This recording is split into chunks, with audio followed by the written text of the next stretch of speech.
Hello बच्चों, चलिए प्रश्न को पढ़ते हैं। प्रश्न में है तर्करूप एवं शंकुरूप जड़ों के रूपांतरण का वर्णन कीजिए। तो इस प्रश्न की मुख्य अवधारणा है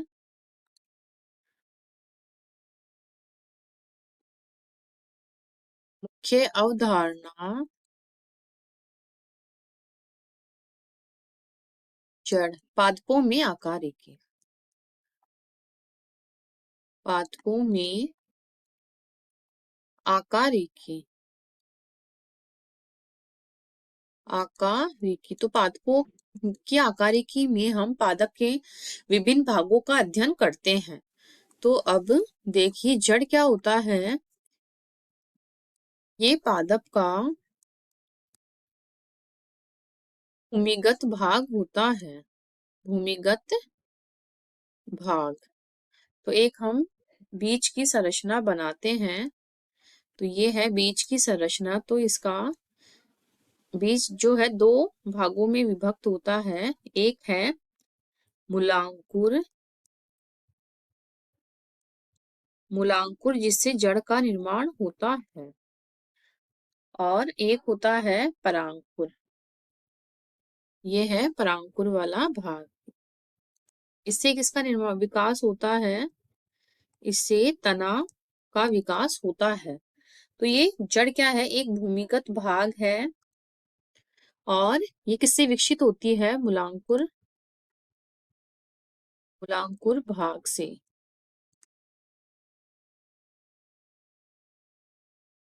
विकसित। और जड़ क्या करती है, जड़ जल व खनिज पोषण का अवशोषण करती है। अब है हमारे प्रश्न में हमें तर्करूप जड़ के बारे में बताना है। तो तर्करूप जड़ और शंकुरूप जो जड़ें हैं वो किसका रूपांतरण है, ये मूसला जड़ तंत्र का रूपांतरण है। तो मूसला जड़ तंत्र क्या होता है, थोड़ा इसका देखिए। मूसला जड़। तो मूसला जड़ में क्या होता है, तो एक मुख्य जड़ का निर्माण होता है। जैसे कि ये एक मुख्य जड़ है। तो इस जड़ से क्या होता है, अनेक प्रकार की शाखाएं निकलती है। इन शाखाओं जो निकलती इसको ही मूसला जड़ तंत्र कहा जाता है।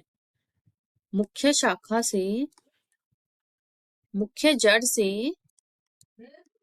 अनेक शाखाओं का निर्माण। अनेक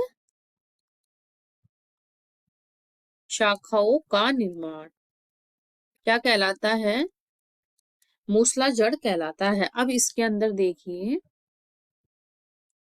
अब इसमें है तर्करूप जड़। तो तर्करूप जड़ क्या होती है, इसमें क्या होता है, ये खाद्य पदार्थों का संचय करती है। खाद्य पदार्थों का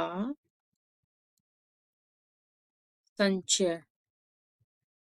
और ये खाद्य पदार्थों का जो संचय करती है उसके कारण क्या होती है, ये फूलकर मोटी और आधार और शीर्ष की ओर से संकीर्ण हो जाती है। संचय के कारण क्या होती है, संचय के कारण मध्य से मोटी, मध्य में मोटी और आधार एवं आधार व शीर्ष की ओर से क्या होती है, संकीर्ण होती है। और इसमें क्या होता है, इसमें भी जो अलग अलग जो शाखाएं हैं, ये इनका नाम है शाखा। शाखा, जो शाखा है इसमें भी निकलती है। इसका उदाहरण है, उदाहरण मूली। मूली। अब है दूसरी हमारे, दूसरा है हमारे शंकु शंकु रूप जड़। तो शंकु रूप जड़ में क्या होता है, जड़ों का जो ऊपरी भाग होता है मोटा, ऊपरी भाग मोटा व आधारी भाग पतला। आधारी भाग क्या होता है इसका, पतला। पतला होता है जो एक शंकु का रूप धारण कर लेता है, शंकु के समान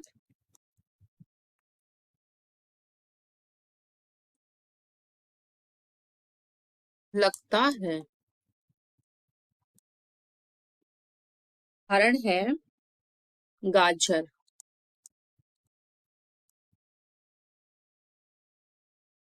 गाजर, अगर गाजर की संरचना हम देखें तो गाजर की संरचना कुछ इस प्रकार होती है।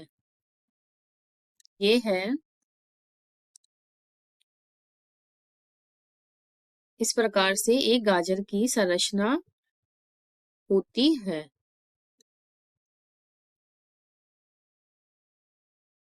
इस प्रकार से ये आधार से तो पतली और ऊपर से क्या होती है, मोटी होती है। ये है इसकी गाजर की संरचना। और अगर हम मूली की संरचना बनाए तो मूली कुछ इस प्रकार से होती है, ऐसे इस प्रकार से मूली होती है। तो आशा करती हूँ आपको इस प्रश्न का हल समझ में आया होगा। धन्यवाद।